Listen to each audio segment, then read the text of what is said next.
Recientemente, Centro Cultural Corsau ha recibido una bonita sorpresa. Centro Cultural Corsau es una organización que está rumbo para sus 75 años, donando formación musical y diferente manifestación cultural y presentando eventos que está recrear y educar nuestra comunidad a través de arte.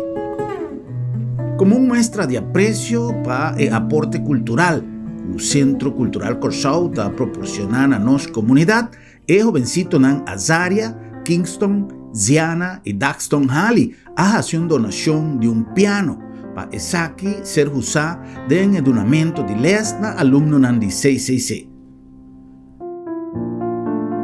Así, el joven Halley, junto con su opa, ha tomado iniciativa para obsequiar el piano en el Centro Cultural Corsau y compañía Interstero, una empresa especializada en transporte y mudanza de una forma profesional, a ofrecer su servicio completamente gratis para así el piano por llegar a su destino. El crew de Interstero Azoro para Esaki llegan a la sala de les del Centro Cultural Corsau de un estado perfecto.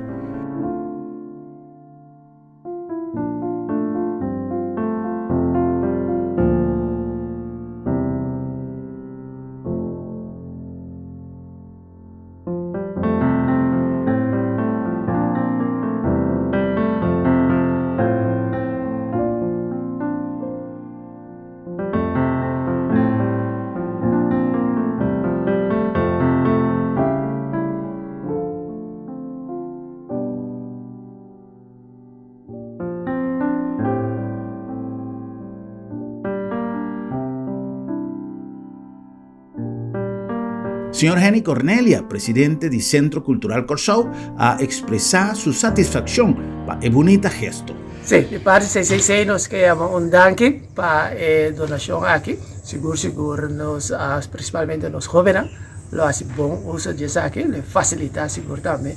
Nos lestan con los donan a los jóvenes de esa obediencia para el obsequio aquí.